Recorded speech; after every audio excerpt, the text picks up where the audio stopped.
So, Ethan, I was talking to Sam the other day about South Park. Yes. She's an old South Park fan. Hell yeah. Hasn't really seen much of the new ones, but I was trying to describe to her the High School Musical episode. Okay.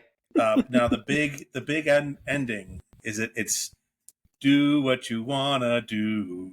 Yeah. As long as what you wanna do is what everyone else wants you to, or something like right. That's how it goes. Like That sounds right. Yeah. okay. Yeah. And that's now remember the plot. That's the one where the dancer wants to play basketball and his dad is the dance. Like right? Is that the one? I think that's right. His dad being, oh yeah, that guy. Yeah. Yeah. The very flamboyant guy, right? Yeah. Is that what you're thinking of? Yeah. Mm-hmm. Yeah, and his son just wants to play basketball, and then the finale is his dad likes to cheers at the game. Yeah, he loves the cheers. And doesn't he? Oh man, he has like what is he like yells at his kid a bunch. He has like what does he say? Like I'm gonna slap you so hard. Yeah, like I'm gonna slap you silly. Yeah, that's right. He's so flamboyant. It's like really absurd. Yeah. It's pretty fun. Yeah. Mm-hmm. We've been actually rewatching some lately. We just watched the lice episode from season 11. That's a good one. That's so good. Yeah. I forget how the lice character, he's like, how's my baby? Like the way he says baby, like every single time. No, Kelly, my baby. It's just so good. Yeah, classic. That's a good one. One of my favorite lines is from the episode I should hate the most, the Sandusky, Penn State one, when they say we have fun here. That is, yeah, that's a really good one. Oh man. But the other half of that episode is we only drink Dr. Pepper. It's the agnostic soda. Could it be cola? Could it be root beer? There's no way to know. That's a good one too. Yeah, I'm white trash and I'm in trouble. Yes. Oh, that's right. Yeah. Oh man, I gotta rewatch that one. That's also a musical episode, right? Because he's not the poor kid in school. Oh, is that episode? Yeah. Oh my god. Okay, that poor kid in school song is so good, man. Cartman's musical moments are just like the best. Legendary. I mean, it makes sense why they ended up doing Book of Mormon. Yep. You've seen that, right, Ethan? We saw it on tour. It came through Fort Collins last year. And so one of the best parts of the entire musical, and South Park fans will get this. So the character of Jesus is like doing... I was going to just bring that up. Oh, yeah. So the character of Jesus is doing a monologue. I want to say it like opens the second act maybe after the intermission. And it's Trey Parker just doing like a typical Trey Parker kind of like South Park sort of voice. And he says something about like, I was crucified, you guys. And like in a Cartman style, not fully Cartman, but like half Cartman. So like if you're a South Park fan, you're like, oh my God, like you guys, like that is absolutely Cartman. It's like Jesus saying, I was crucified, you guys, in like a Cartman voice. It's so good. And to open the first act, it's like, and Jesus. And it's just like, it's the Cartman half. As soon as I saw that, I was like, this is going to be good. Like, oh God, it was, just brilliant. So it was amazing. Yeah. And Jesus. Yeah. They're awesome. They're doing something with Kendrick Lamar. Did we already talk about that? No. Yeah, they're going to do something with Kendrick Lamar. I forget what it's called. It's in the news though. It was announced like a couple of weeks ago, I think. They're can't remember if it's like a movie or if it's a musical or what. But yeah, Trey and Matt and Kendrick are going to be doing something together. So I'm pretty pumped about that. It's going to be called Drake's a Bitch. That would be really funny and amazing. Yeah. So Ethan, I saw a glimpse of your can. You've got a Casey beer. I see. I do. Yeah, it's my last Casey IPA. I gotta finish up. So did you have those last time? Not this one. Well, I have had them for a little while. I had one of these on one of our recent episodes. Okay. I haven't been drinking as much. We've been trying to slow down our drinking just for health reasons, unfortunately, because of that super lame article and that study that came out that we were talking about. I think I mentioned it on the last pod, maybe. So, it's very sad, but we've been trying to lessen our drinking a little bit. So I still have this last Casey Cameo IPA. So just finishing that off tonight. And, but I will say, one thing I've noticed just really quickly about like the drinking thing is like, even if you're trying, because we mentioned non-alcoholics, and Matt, you did the Sweat with Stodds pitch for Athletic. Oh yeah. Athletic Brewing. It was really good. For those who don't remember, Sweat with Stodds has a promo code for Athletic Brewing. Go get yourself a 24-pack of a sampler pack of Athletic Brewing and save 10% with code, insert code here, from the Instagram account of Sweat with Stads. Beautiful. You could be like a radio ad guy. Seriously? So, if you go because people like us at this point, it's not like we're drinking for a buzz necessarily. If a little buzz happens, that's great. But generally, we're drinking just for the enjoyment, for the taste. And so, like, you can go to a brewery and you can get, a few 5-ounce pours and keep your overall intake pretty low, but still really enjoy just the experience of going to a brewery and trying the different things and stuff. So that's the one. That's the one silver lining with trying to drink less and trying to be healthier. But anyways, having my last Casey IPA, so it's not as fresh anymore. It's still good, but not amazing. Colin, what about you? I'm having one that I already had on the pod, but I really like it. It's Motivations of the Heart, Resident Culture. All right. I also realized the reason I decided to have this versus another repeat, because I didn't have anything different I could have tonight. This beer I had on Toddy and my 6th wedding anniversary, like this past December at Kindred, which is a really well-known restaurant here up in Davidson, right outside of Charlotte. So I was just like looking through on tap, and I was like, oh, I had that on tap at Kindred for the first time. Like that was the first time I ever had it before I got it in the can. So I thought I'd shout that out. Nice. Well, yeah. What do you got, Matt? I'm wearing the Bottle Logic hat for a reason tonight. I'm tapping into some of my Bottle Logic beers, which I have 2 left in the cellar. But I think I got burned on this one, gentlemen. Uh-oh. I've got Number Crunch, part of their Fundamental Observation series. Chocolate vanilla stout. Imperial stout aged in bourbon barrels, finished with a variety of cacao nibs and vanilla, cacao, whatever. Mm-hmm. It's a pre-pandemic beer. Yeah. I was hoping for a slice of a better time here, a pour of a better time. Yeah.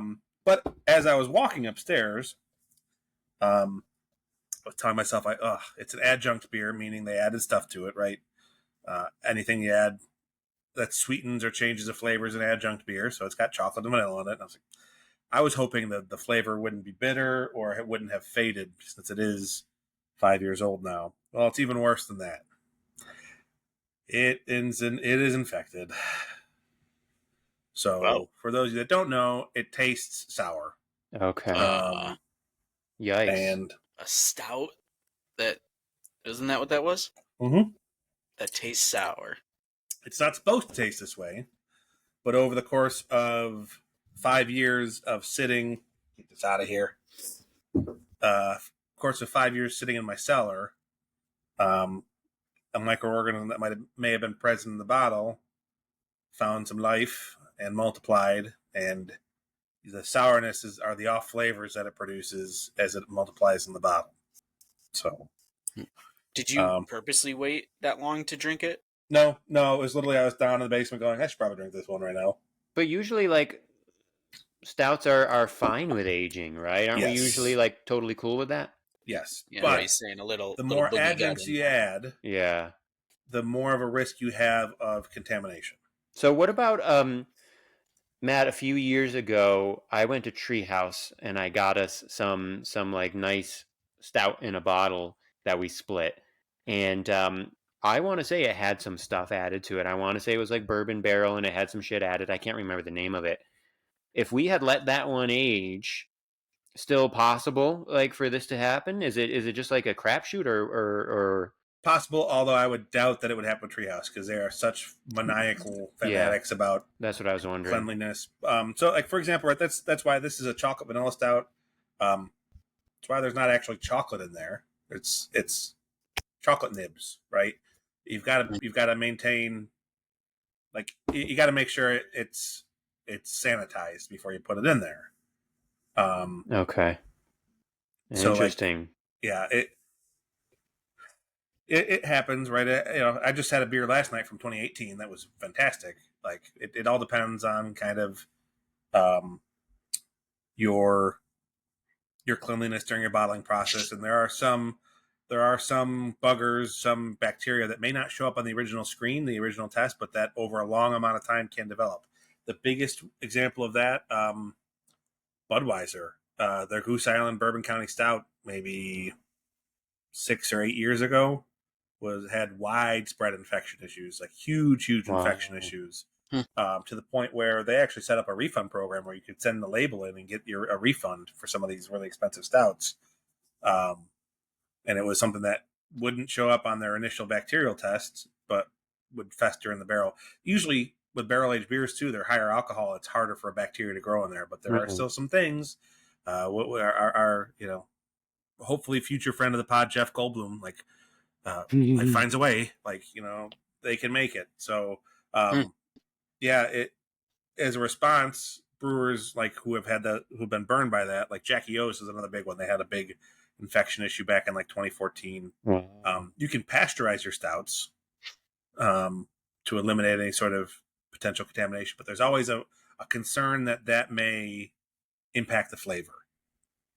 So there's makes sense. There's kind of a cost benefit there of you may make your beer shelf stable, but it may not taste as strong as you want. So this one, again, interesting. And not to say there are purposely soured stouts out there, but this one is not supposed to be sour. So you're not going to keep drinking it, are you? Don't you have a backup? No. Go grab something real quick. No, I don't have a backup, but I do have a cheer wine, so that'll cheer me up. So, well, but why don't you want to just go grab another beer? I'll sing the Jeopardy theme while you do it. Yeah, it's like 2 staircases away. Okay. I'll be right back. I'm just gonna put it in the bathroom so I don't keep sipping on it. Okay. If it's here, I'll keep sipping on it, right? Even though it's sour. Yeah. So okay, should I sing the Jeopardy theme now? Yeah, do it. Yeah.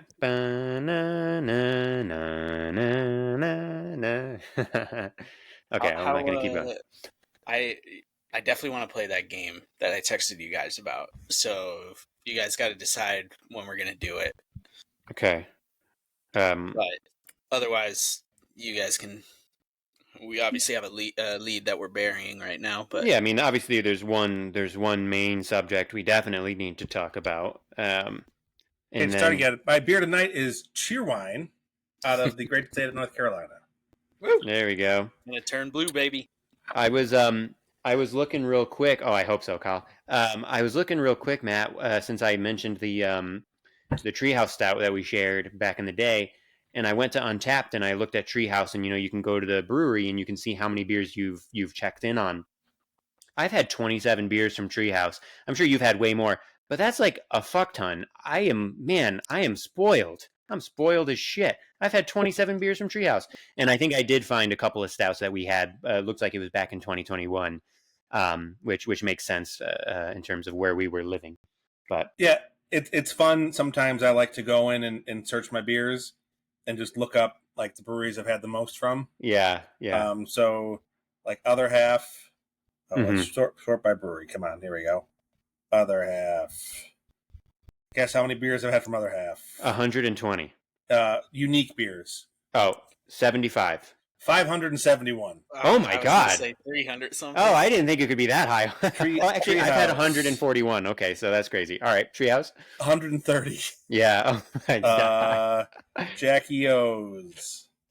358. Amazing. Holy shit. Who are some of the other ones I've had a ton from? So basically, Matt's the Aaron Judge of. Yeah, Matt's the goat. Matt's the goat. 289. No, there are some who've had more, right? There's one guy in my beer group that I swear has had everything they've put out. Like he is good friend. Like they know him when he goes to New York City. Wow. Shout out Sean. Shout out Sean Sweatshirt.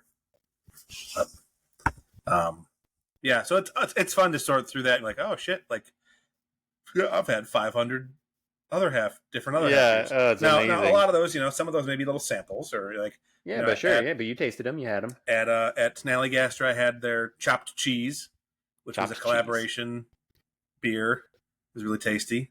DC's unleashing their anniversary beers this week. Oh, nice! So they got 4 anniversary beers, which. I had to fight the FOMO. There was a shop that was like half an hour away from work that I was like, don't do it. Like, I'm similar to you. I am trying not to buy beer. I'm trying to work through my cellar, which is why I pulled out that random Bottle Logic beer tonight. Yeah. It's interesting. My process of elimination for the cellar is usually like, well, what beer do I like the least? And then I have to just pick that. Like I'll pick the least, which isn't the greatest idea. Like I should drink some stuff I really want to drink too, but I also I still have trouble letting go. Yeah, absolutely. So, yeah.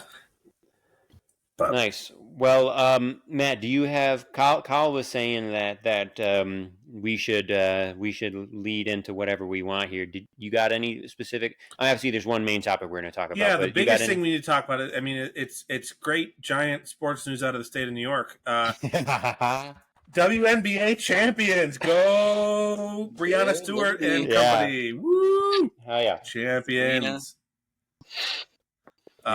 Very what cool. else happened? There was when you something said else happened. when you said giant news, I thought you were going to talk about the Giants getting stomped by the Eagles and Saquon going off. I mean, that's other good giant news. You know, somehow during your wonderful rebuild, guys, you are a worse team than you were, and you have even less money than the cap space than the Packers did next year. So, and we're still eating Aaron Rodgers' salary, half of it. So, don't know what the Mars did there. Yeah, it's pretty rough. I'm telling you, I Toddy. stopped watching Toddy. Hard Knocks. Bringing him some snacks. Yeah. Have fun. I gave you another ad for your. Oh, okay, she's gone. She's back. I gave you another plug. I got you. Yeah? Yeah. Thank you. Pick it up. Yeah, no, I was just going to say I couldn't finish Hard Knocks because I can't watch Joe Schoen or whatever the fuck his name is. Like, that whole organization is so fucked. It's unbelievable how they just don't like alpha is the only word coming to mind. I don't necessarily think it's the best word, but they don't have somebody like a Brian Cashman who's like so strong in their conviction that like they know what they're doing. And yeah, I mean, Joe Schoen's I think a first time GM. Like they gotta get somebody with some experience. I don't even know if you need to say they need to be strong in their conviction. Ted Wolf, the longtime Packers GM, was like a nobody. Like he was very quiet. He's like, well, here's my method, and we're going to follow my method, and we're going to build to. I'm talking about the situation though. Like the fact that they've been irrelevant largely for a decade now. Like you can't afford to have what's happening with the Giants right now and keep your job. You know, you don't have the runway to have those slip ups and to, do things your way and whatever. Like you can't be a Gettleman either and be so old school that you fuck the franchise that way. There's got to be someone out there who can run this. Again, they're on fucking taxi squad offensive linemen. I just don't understand it. Like, how can you go year after year after year drafting, signing people through free agency and not have, 5 people, 6 people that you can rely on? It's just unbelievable. The only other thing I'll say, I saw a clip. Saquon was like 13 yards away from his career high, and they asked him if he wanted to go in and break it, and he was like, "No, let the kids play and everything." Yep. I saw that. That was pretty cool. Yeah, but like, not only like you had pieces like, I mean, former safety Xavier McKinney is now leading the league in interceptions with the Packers. Like, I know. Like, it's because all the money's being allocated to the wrong spots. to Daniel Jones and not Saquon or the line. Hey, it could be worse. They could be the Browns. Yes, so I will shout out there. I wish I could find it. There was a graphic I saw, and it was like all the teams who have scored 20 points or more since August 1st or whatever. It was like all the NFL teams, almost all the college teams, some other and then it had like another column like, well, if you call runs points, and it had 3 MLB teams, and then it said not the Browns, and the Browns were all over by themselves, and they haven't scored 20 points in a game yet this year. So, and this is the thing I was thinking about bringing up in terms of bringing Cleveland Matt out because, Joe Paz wrote about this and referenced a Bill Barnwell article, and there was a deep dive about this. Kyle, I don't know if you checked out the Barnwell article too. I didn't read the whole thing; it was really long, but I checked it out a little bit. But essentially, the offense this year under Deshaun Watson was historically bad. It's not just all of the narrative, and it's not just like not scoring 20 points, but like Barnwell did this like deep analysis of statistics going back to like 2000 and various rankings in certain stats where literally out of like 566 teams or 572 teams, like the Browns were ranking in the bottom 10 in like all of these things.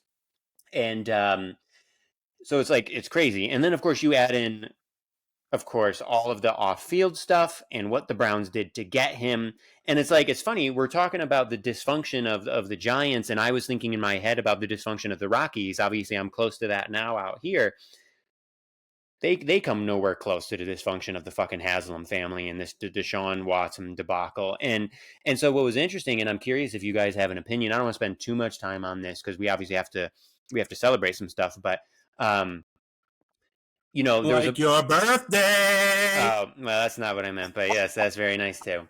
That was Oprah Matt right there. I didn't expect Oprah Matt tonight. I got to surprise you guys with something new all the time. So there was some controversy this weekend. I'm sure you guys read a little bit about it, or at least know about it. Watson, of course, ruptured his Achilles and he's out for the year. Did you guys see slow-mo footage of that? I didn't. No. Don't. Okay. All right. I won't look at it. But he got booed by some people as he was being carted off the field. And obviously controversial. It's always controversial to boo someone who just got hurt, even if they seem to be morally despicable, as Watson seems to be. So super controversial, been all over the news. What was really interesting to me is like his teammates were coming out and defending him really strongly.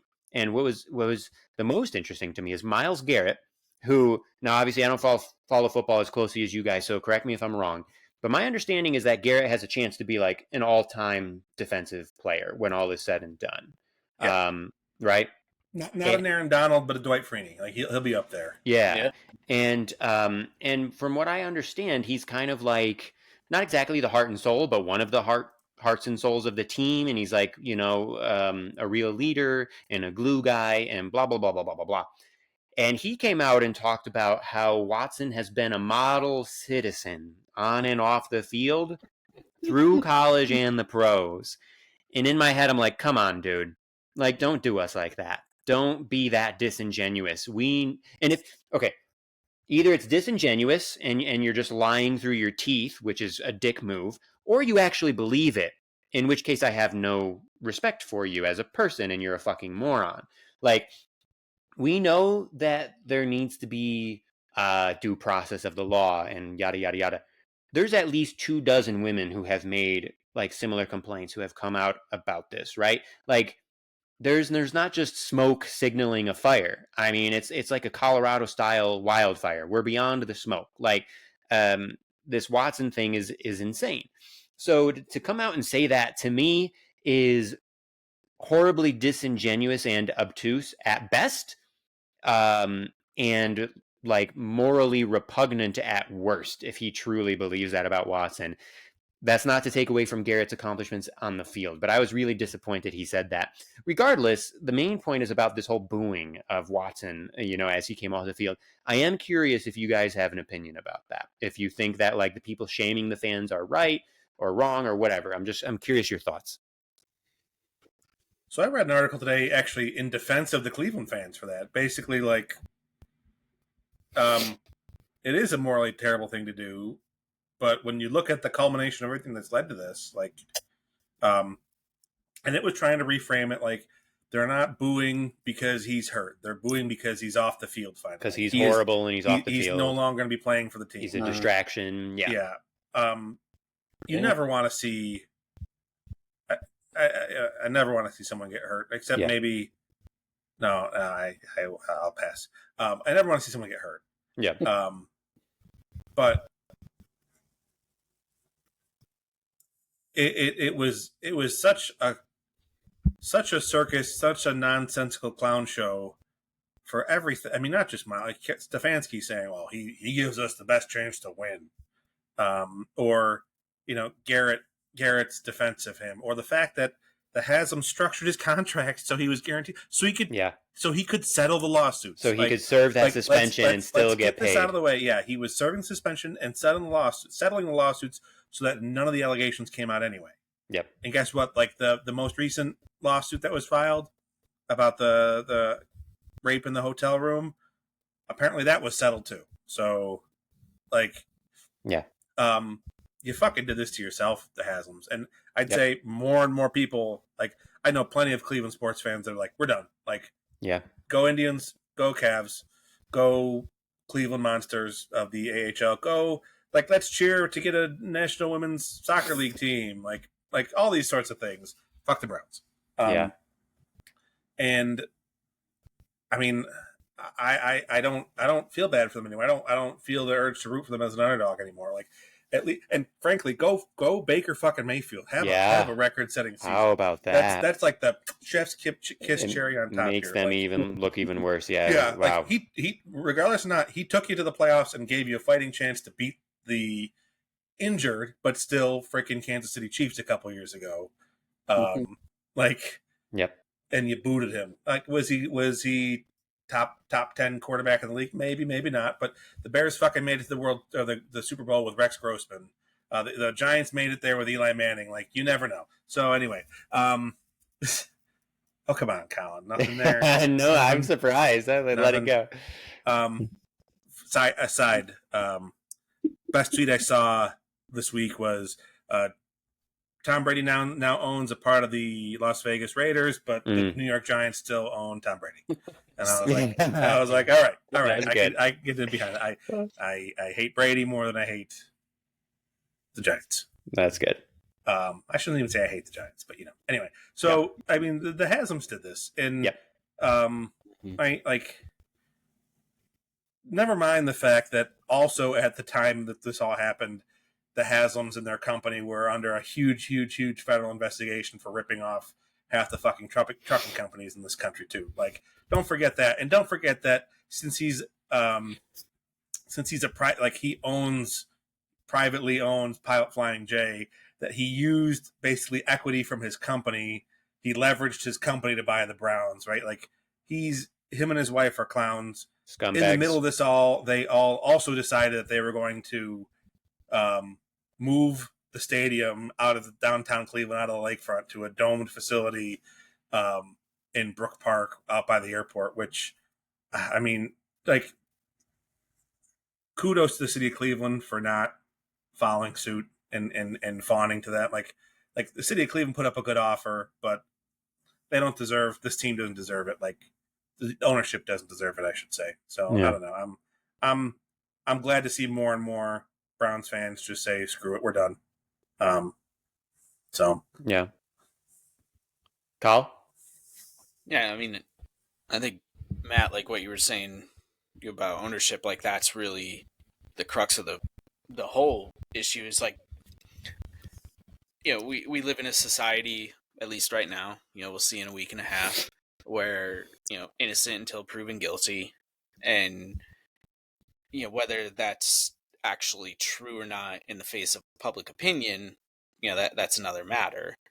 But the fact that rich people, whether it's ownership or whether it's high profile athletes or entertainers, there's always this hush money, being thrown around.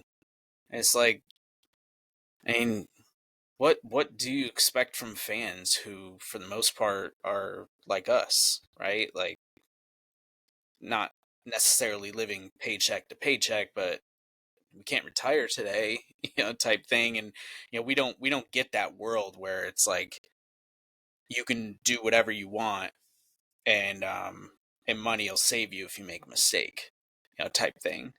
And so it makes, like, the average fan have to choose between morality and the reality of the situation. And I think it's just it's a shitty thing for all. This is all sports. Yeah. This isn't a Cleveland Browns specific thing. True.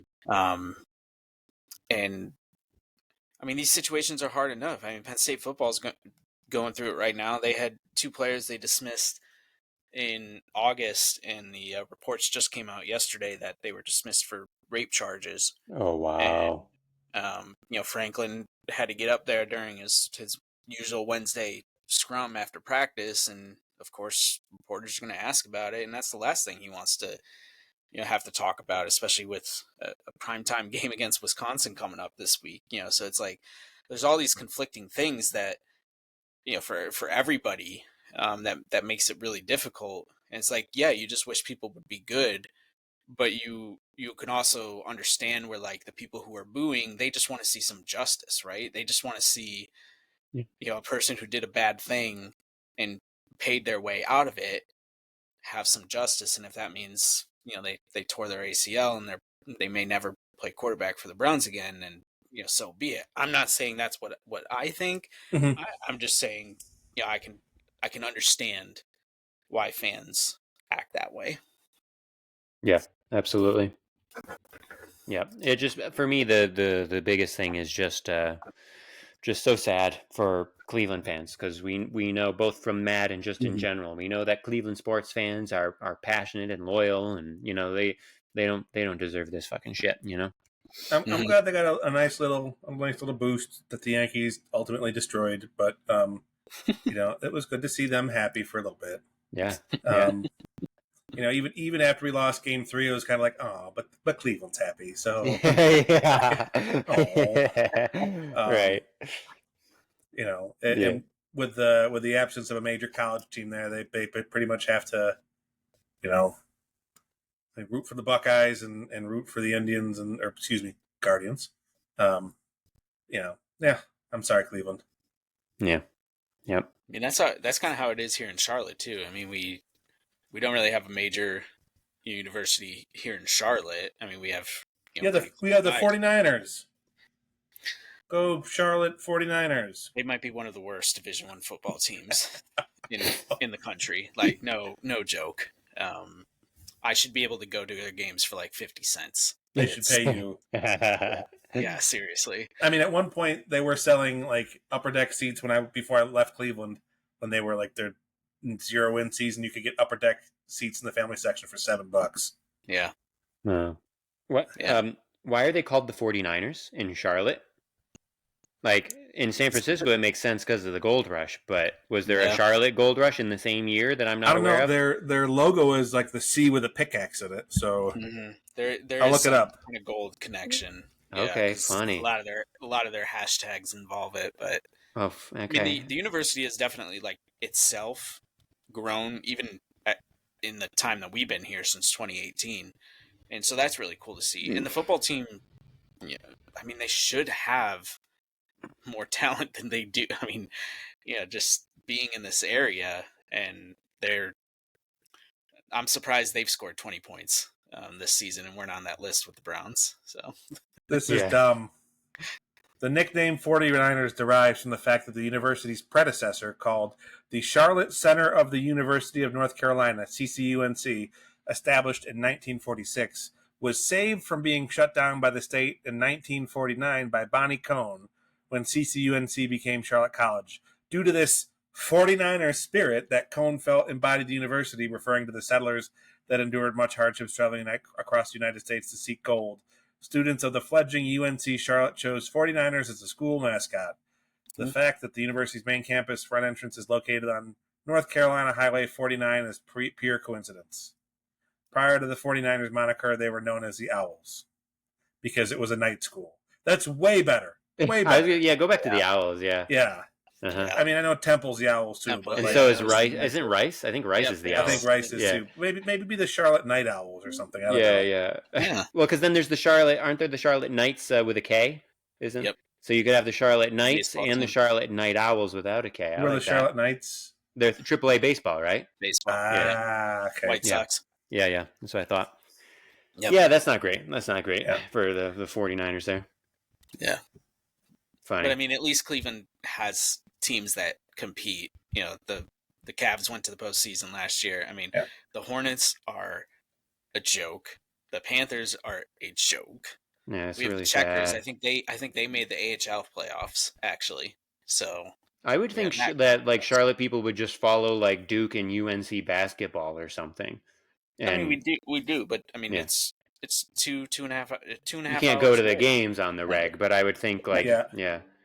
Charlotte's just as close to Clemson as it is to Mhm. Oh, is that right? as it Okay. is to Yeah, I think UNC. Clemson's even Yeah, closer. Okay. yeah. That's interesting. I didn't know Take that road south through Hendersonville into Greenville. Yep. that. I think that was Southern Matt right there. That was good. Now, Yeah, speaking of South Carolina, there's Mhm. a player on the Yankees named Clark Schmidt who is going to the World Series, Yeah, and nice that's pretty segue. cool. that is pretty cool. Our first pennant in 15 years. Pretty fucking cool. I was The last time it took them 15 years to win a pennant, they won the World Series. That's right. That's right. I was thinking about that. And also, correct me if I'm wrong. 15 years, it's now happened twice. It's Mhm. our longest ever drought between pennants since we started winning in like 1920, right? Since Was 1923. Yeah. yeah, there wasn't another drought that went longer than that. Was it because it was like 64 to 76? Yep. Mhm. So And 12 then years. 81 to 96, and then now. So 15 years, longest pennant drought in all Yankees history. And of course we know, and nowadays with modern baseball, with the way the playoffs are, with the competition level, it's a lot harder, right? That's the thing that bothers me about the people who hate the Yankees and talk about how the Yankees win so much and blah blah blah blah. It's like most of that shit happened from the 1920s through the early 1960s.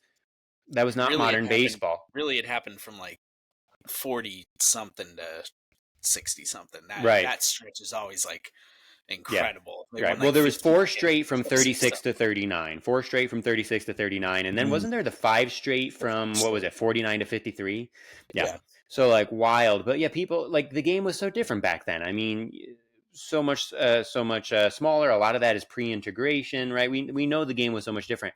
So the Yankees have not dominated the way people think. I think nowadays it's more about They the have not money, but they're not the only They have ones. not dominated the postseason. Yes. Right. Right. Yes.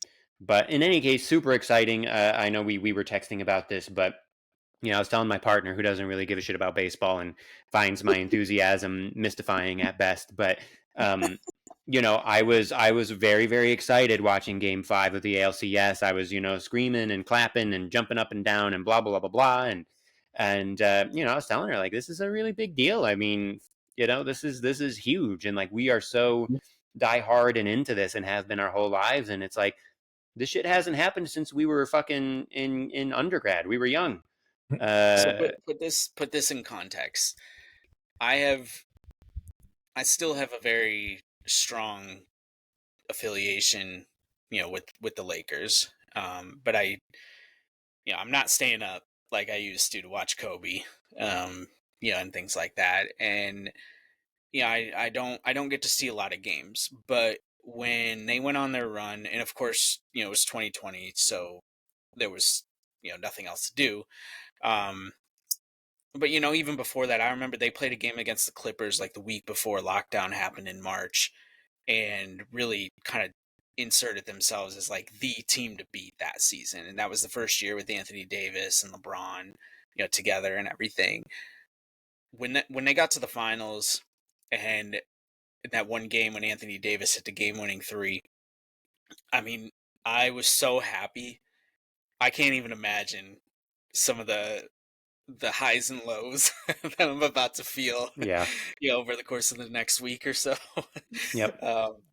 Like just how, like you said, how long we've been waiting, Yeah. and we were so young when that dynasty happened and everything, and I actually wanted to get your guys' opinion on this. And I didn't do any. This is just kind of a random question. I didn't do any research on it, but it feels like this team, maybe somewhat similar to 2009, but probably even more, bashes like the Bronx Bombers more so than like any championship caliber team of our lifetime.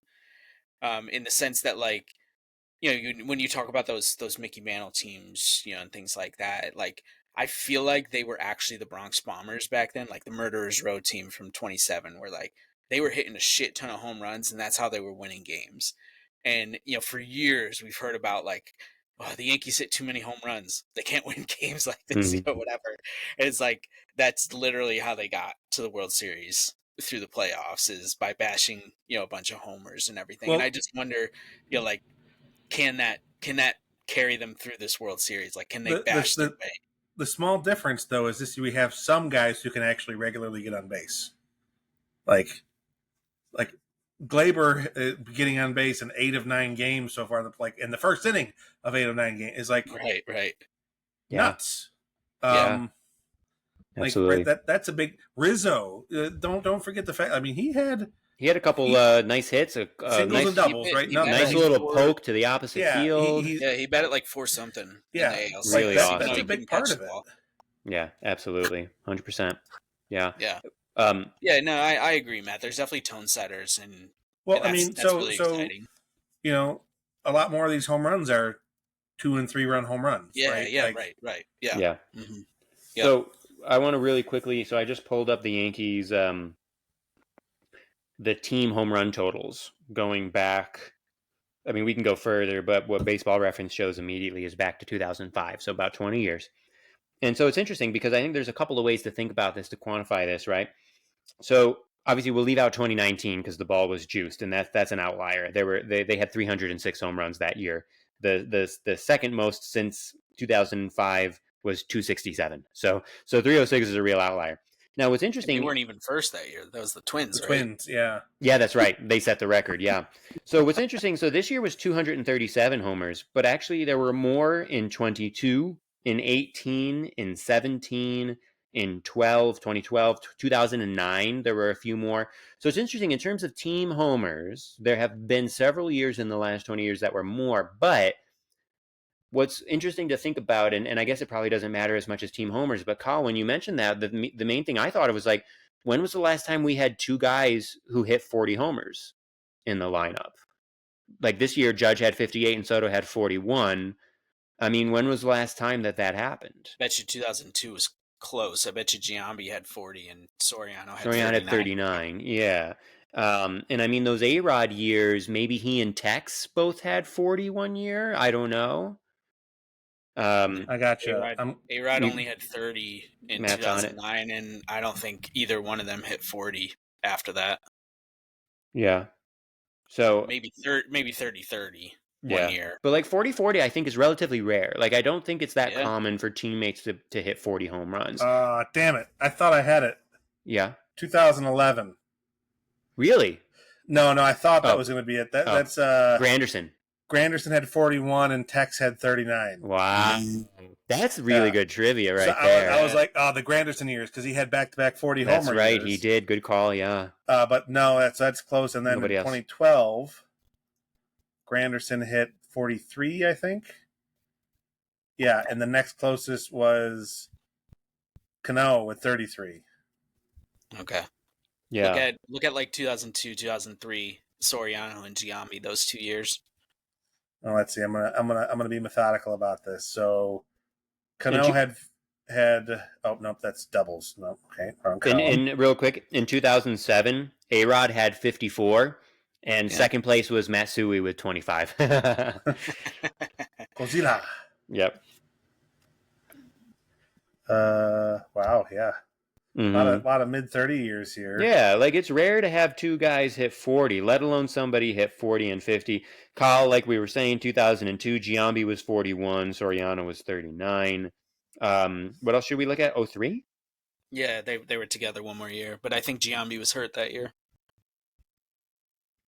41 and 38 that year. Oh, wow. Okay. Yeah, almost identical. That's funny. Wow. Yeah. So 2005... A-Rod 48, Sheffield 34. Okay. What about Winfield and Mattingly one year? Well, Donnie never hit 40. His career high, I think, was 35. Okay. Yeah, and actually, I don't know if Winfield ever hit 40 either. I don't think Reggie ever hit 40. I mean, I think we got to go back to Maris and Mansell, literally. Yeah. I think. Maybe there's a year in the 21st century we're missing, or I mean, because in the steroid era, I mean, Tino, he hit 44 for us one year, but nobody else hit 97. 40. Yeah, nobody else hit 40 that year. I don't think Bernie never so. hit 40. I feel like I'd remember it. Yeah, Paulie never hit 40. Bernie never hit 40. Yeah. So literally, I think you might have to go back to Mick and Roger. 61. Yeah. And actually, that would be interesting. We not to look it up right now, but I would be curious to see a list of teammates hitting 40. Teammates hitting 40, let alone one doing 40 and one doing 50. Because like we talked about I think we talked about it with Judge, and people were talking about this and writing about this. Baseball players, they will talk about how, I think we talked about this, right? The difference between 30 and 40 homers is massive. But then between 40 and 50, it's like an unthinkable fucking chasm. And we've talked before about how 50 homers has happened in baseball history way fewer times than we often think. So, let alone teammates hitting 40 and 50, right? I think that that's probably like extremely rare. It is. Maris and Mantle were the last ones, and then Ruth Gotta and Garrett be, right? did it a couple Yeah. times. Thank you for saving me, because I was going through team or year by year by year. Yeah, and Winfield's career high was 37, by the way. Winfield, that was his career high. So, oof, man. Yeah. 1990. Oh boy. Who led the Yankees in home runs in 1990? Steve Balboni. That's a good guess. No, he was second. No, he was third. Excuse me. Steve Sachs. No, he was terrible. Mattingly.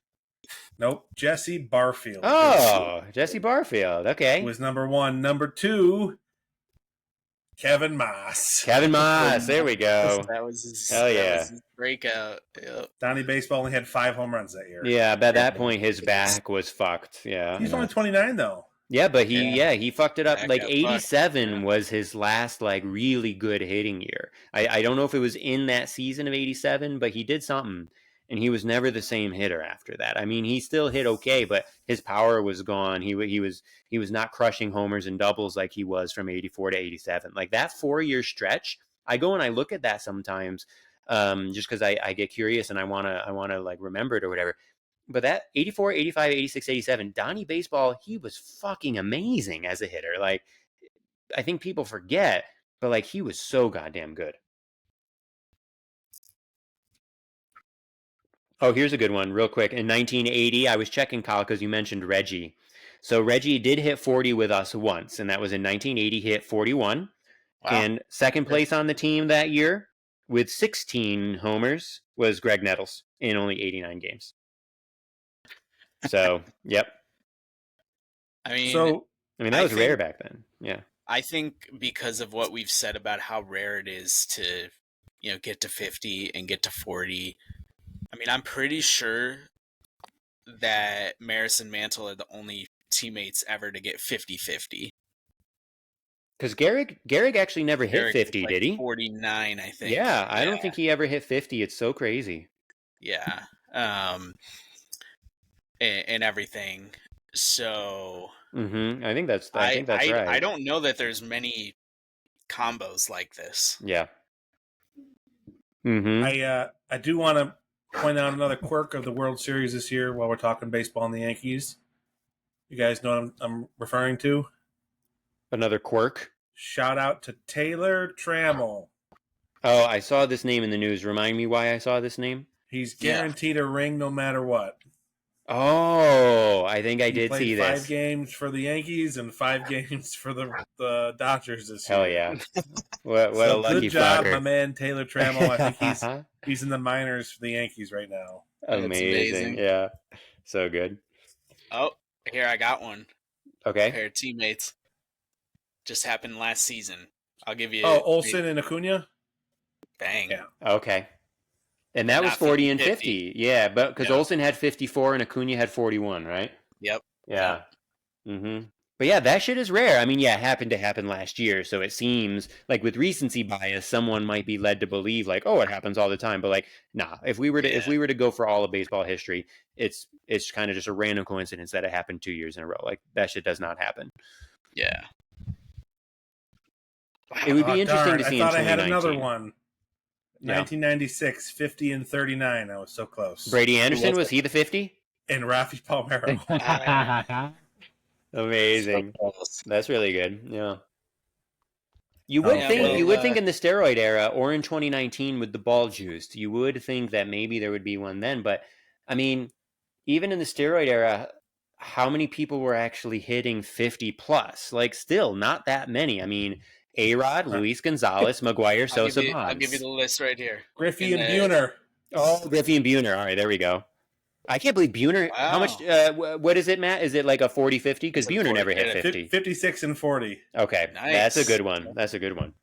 In the steroid era, 50 home runs. Albert Bell, 95. McGuire, 96. Brady, 96. McGuire, 97.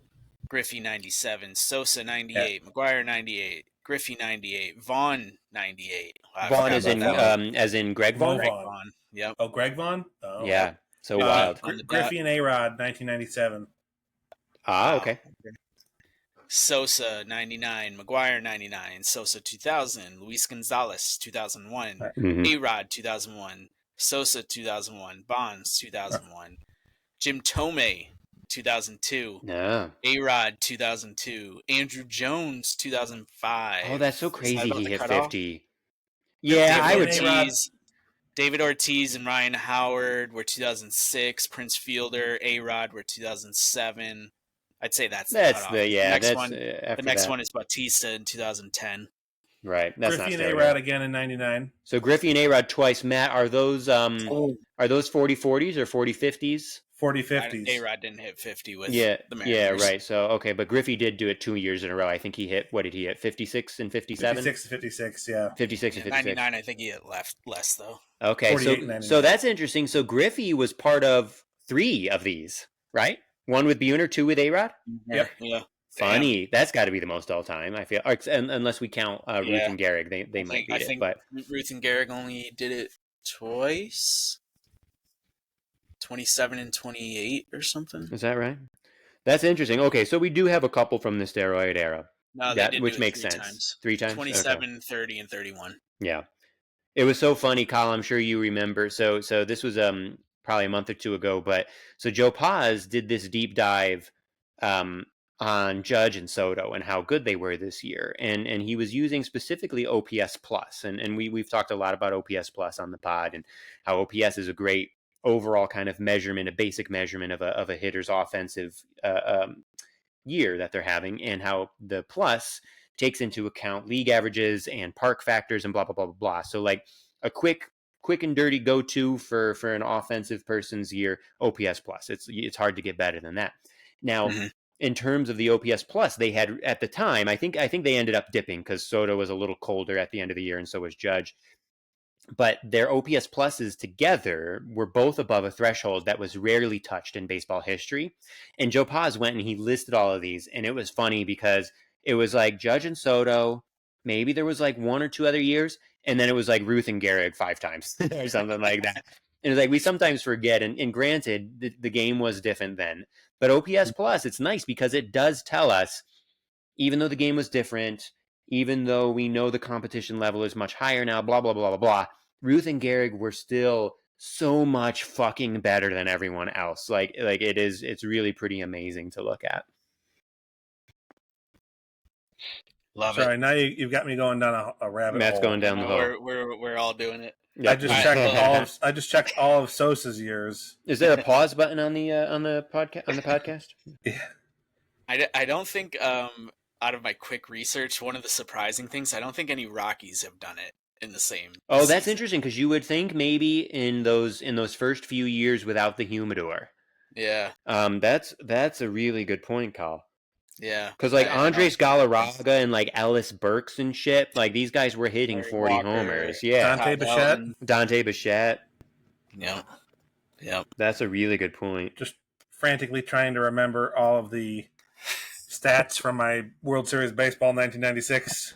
Okay, so we have a 40-40, but not a 40-50. And in fact, because Kyle, you were exactly right. So we actually have a 40-40-40. And I wonder how often this ever happened. Whoa. So with the 96 Rockies, Galarraga hit 47, Vinny Castilla hit 40. And Ellis Burks hit 40. Now, of course, just like the steroid era and just like 2019, we have to put a big fat asterisk on those early Rockies years. I mean, it is so ridiculous. Were they in Coors Field by then? Yeah, 96 had to be Coors. I mean, there's no chance they were putting up those kind of numbers if not. And Dante Bichette hit 31. Well, I don't remember how weren't they playing at Mile High? I don't remember what the. Oh, I'd have to look it up, but I can't imagine. Or I guess maybe Mile High because it would have been the same thing. The altitude, still. Right. I mean, wherever they were playing, they had the altitude. But. Yeah. So here's another one. 2000 Astros got Bagwell. Berkman. Berkman. Nope. Berkman's not on the team yet. Oh. Center fielder. Something Williams. Richard Hidalgo. Oh, Hidalgo. Oh my God, I remember him. Okay. Now, what's crazy about the 2000 Astros, which they finished 72 and 90, so the pitching must have been garbage, but they have 3 starters who each logged a minimum of 126 games. Bagwell and Hidalgo were in 150 plus. They had OPSs of over 1,000. Oh my God. OPSs of pluses of 147 or higher. That's the steroid era. Steroid era, baby. So God, that's crazy. They were mashing, and even Ken Caminetti was on that team. He played 60 games and had an OPS of 1,001. Lance Berkman was okay. He played 114 games. He was on the bench, 949 for his OPS. And then you've got 888, 833. Mitch Maluski. Never heard of that. But, oh, fun. That's a good name. I like that. Yeah, holy crap. And by the way, the Rockies had 2 40-40-40s in a row. 97, Galarraga hit 41, Castilla hit 40, and Walker hit 49, and Ellis Burks hit 32. Awesome. So, man, not only it was like Colorado plus the steroid era. I mean, fucking crazy. Love it. Yeah, I got to close baseball reference before I keep going down this hole. This is reminding me, Kyle knows, so some of my favorite episodes ever of the podcast. I don't know that we should ever do this. I don't know if we should torture our listeners. Podcast listeners like it, but they're weird. But the podcast, what they've done in the past is they open up old baseball cards from like the 80s and shit, or the 70s or whatever, and then Joe and Mike just like reminisce about those players. And actually, I feel like we have talked about maybe doing this. Like if we were to open a pack of cards from like, I don't know what would be the perfect year, 95, anywhere from 95 to 2000 probably. It would be like crazy nostalgic. I don't know if anybody would enjoy it except us 3. And maybe, I think cousin Greg and brother Dan would probably enjoy it too. Yeah. Maybe brother Jeremy would. I'll have to ask him. He might like that. I don't know why I thought of this, but nothing to do with it. You guys ever hear the Jesus game on Wikipedia? Mm-mm. You just get a random topic and you race someone to see how many links you can click to get to, like, what's the fewest number of links you can click to get to Jesus. Oh, okay. Is this like 6 degrees of Kevin Bacon kind of? Yeah, but with Jesus on it. Yeah, all right. I don't know why that just popped in my head. I had friends who liked doing that in college. Because I went to a nerd school. That's funny. So yeah, I know. Now, I'm not denying it. Do we have? So you mentioned game, and Kyle had a game. But before we move to that, is there anything else like World Series wise that we want to talk about? I mean, other than just talking about what are we gonna do if the Yankees win? Are we gonna come back for an emergency pod? Like, I mean, I'm happy to. You know, if Giancarlo Stanton hits like 7 homers in the first 4 games, you know. Or strikes out 14 times. Or strikes out. Yeah, I mean, that could happen too, right? But he got us here, so I'm grateful regardless. I just imagining every time he swings the bat, just saying the word "swat," because he's just like he doesn't look like he's swinging that like it's fast. It's yeah. But he is. He's always like number 1 in bat speed, like with Statcast. Yeah, it's so funny. Yeah. All right, so it's TBD. We'll see how the series goes. All right, that sounds good. Yeah, I'm gonna be in Texas for half the series. Ugh, gross. Yeah, it's a work trip too, so I'm gonna be like out late. So, oh man, yeah, gotta do what I can to catch as many of those games as I can. Well, yeah, and I need the Yankees to wrap this up in 5 because Game 6 would be on the night of my cousin's wedding. And Game 7, I guess I could watch. Just come to my place off at 12 and skip the wedding. There you go. You'll be back by then? Yeah, Friday? I'll be back on Thursday. Oh, okay. Half of the directors wanted to be done by Thursday so they could get home and trick or treat with their kids. Mm. I We're not said leaving they till should have done Friday. the opposite and gone to Friday so you had an excuse not to go and trick or treat with the kids. But I don't have kids. So Sam and I will be handing out candy if I don't eat it all. Nice. Yep. Sweet. Which I will Great. contest to those who are listening. There's plenty of candy left for the kids. I've only eaten a small portion. Every once in a while, you need a little faux Trader Joe's Snickers made in Germany to pick you up. Yeah, well, it's like the purge, but with sugar, right? It's one time a year where it doesn't. Yeah, there you go. Kyle's got some M&Ms where the rules don't they don't matter. You're allowed to fucking have as much candy and sugar as you want as one day a year. It's fine. Get it out of your system. I agree. Yep. All right, you guys want to play a game to end this? Let's do it. So we'll play the first half of this game right now, and then you will get, between now and whenever we do the podcast, to what I think is pick the second part of the game. So this was on the 611 podcast. I'm stealing it. Shout out to cousin Greg. He probably heard this. But Jimmy Rollins and Ryan Howard were asking a bunch of former major leaguers. You have to pick a current major leaguer. They don't need to be on the same team, but your top 3 hitters, bottom of the ninth situation, down by a run, you need to score. Who you having coming up? Your top 3 hitters. Okay. So you're either trying to tie the game or win the game. Mm-hmm. Luis Ariz. Oh. Wow, that's an interesting one. I kind of like it. Like it. Okay.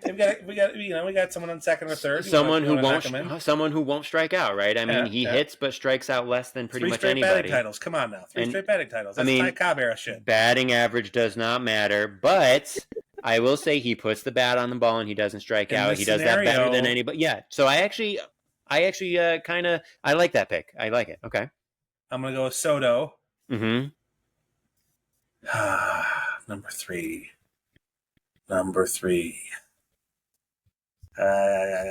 Acuna. Okay.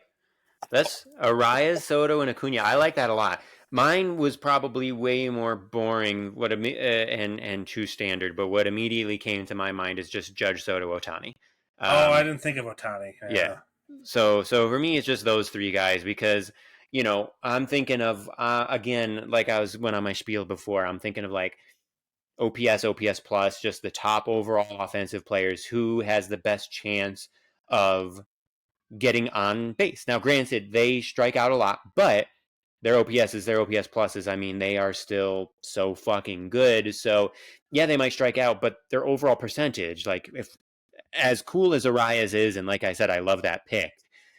Just in terms of the actual stats, the actual math, Judge, Soto, and Ohtani make outs way less often than somebody like Arias or pretty much anybody else in the game. So those are the 3 who immediately came to my mind. But Matt, I do love the Arias pick.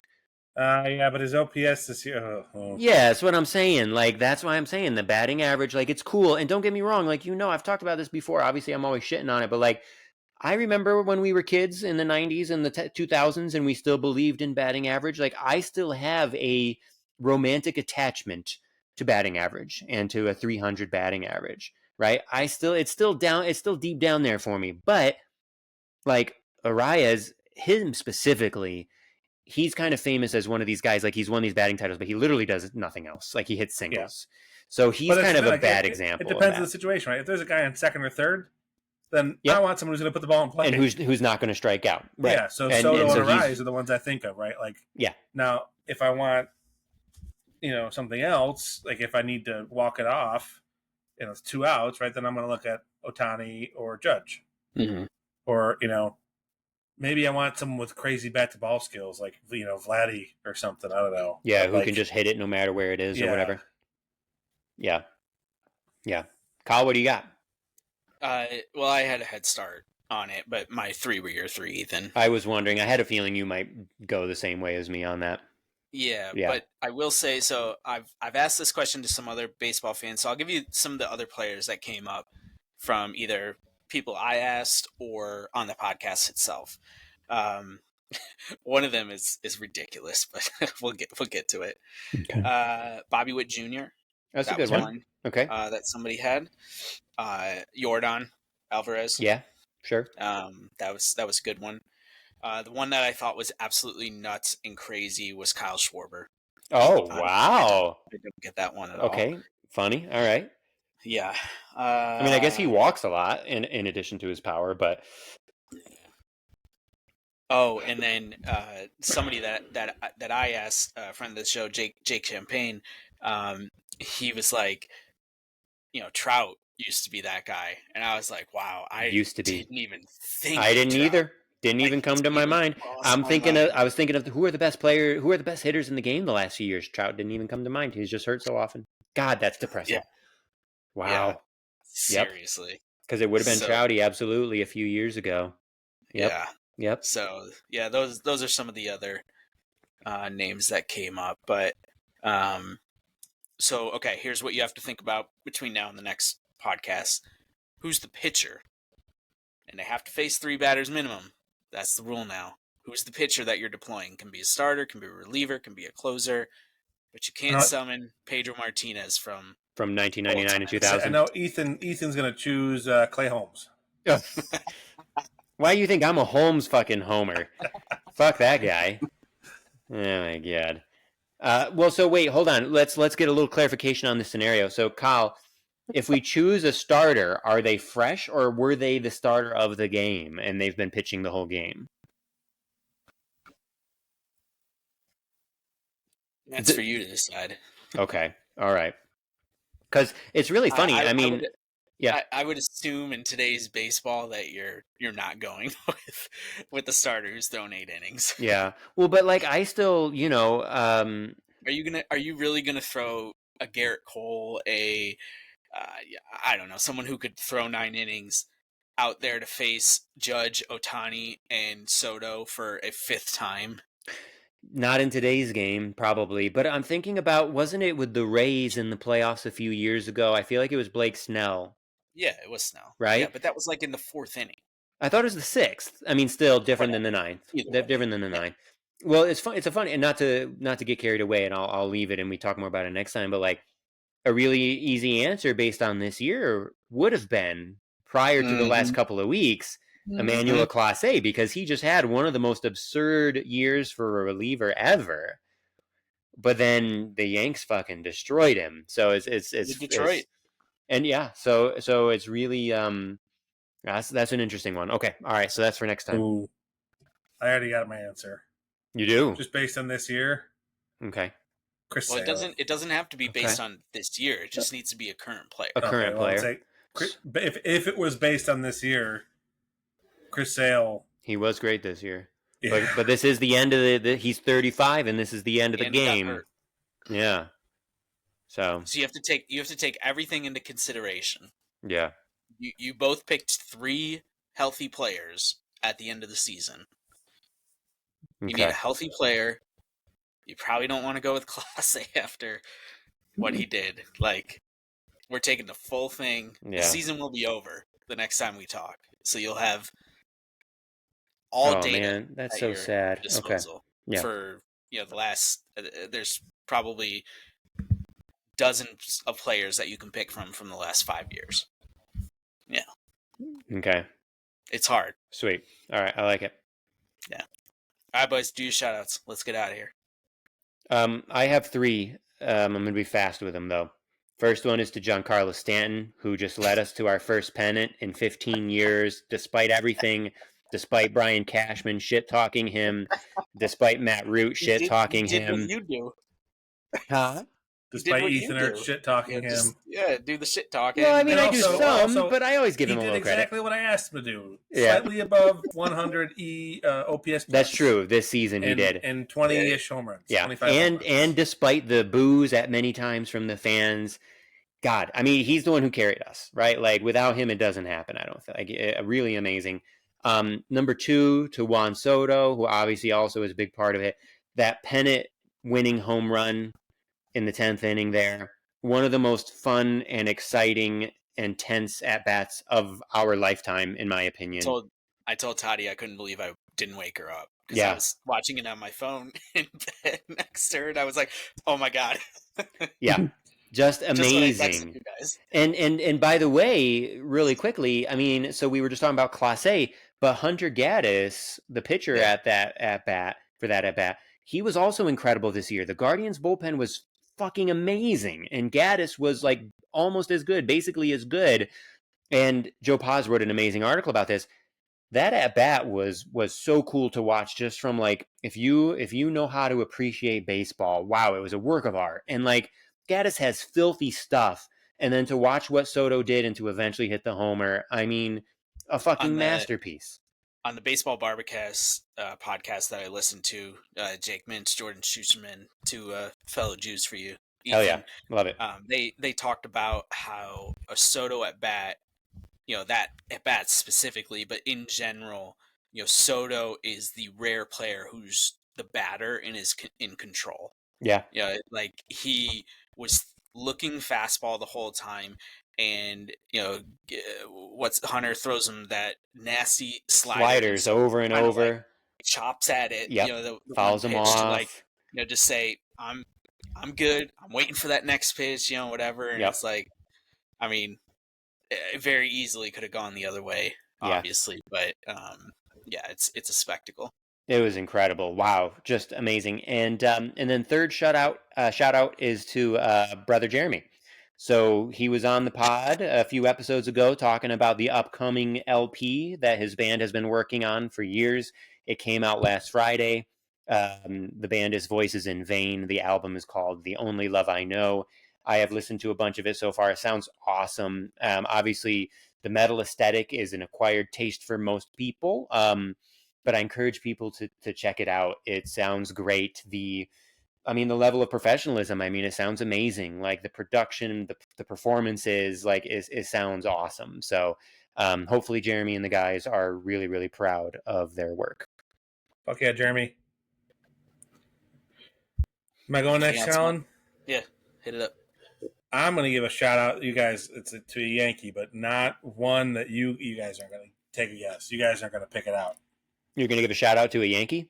Yeah. Is it a current Yankee or a past Yankee? Oh, yeah. Played a pivotal role in the ALCS. Austin Wells for going 1 for 17 with 13 strikeouts or whatever it was. Shout out to Tim fucking Hill. Yeah, that's actually a really good one. Who looks like we found him at, a bowling alley on Wednesday night in Skokie, Illinois or something. Drinking a PBR, talking with a draw. Yep. Yeah, I can throw the hard ball. Yeah. But shout out to Tim because I saw this stat today and I just thought it was amazing.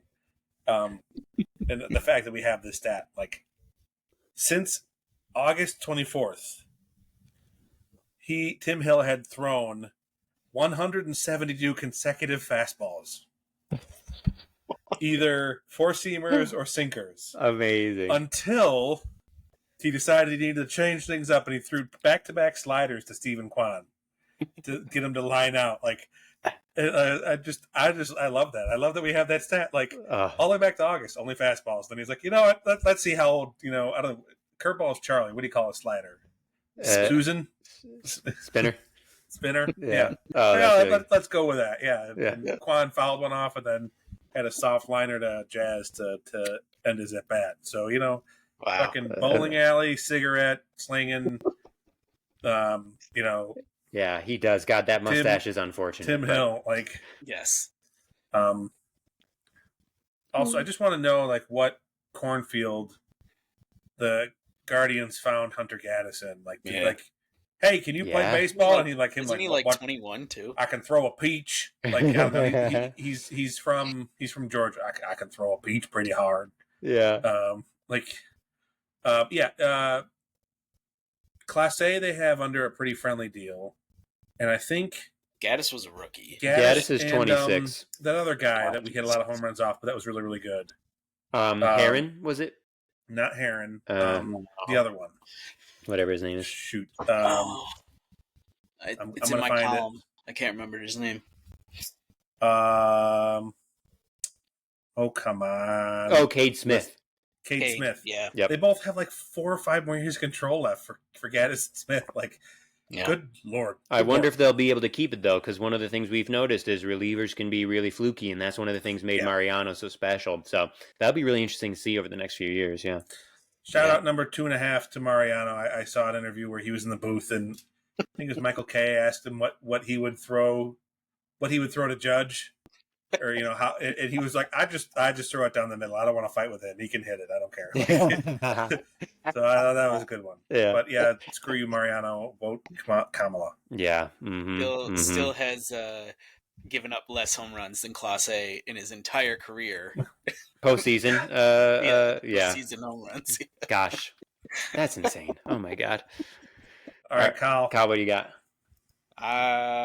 Shout out, brother Jeremy. Can't wait for your vinyl. I'll spin it here on the pod when it arrives. And let's go Yankees, and we are.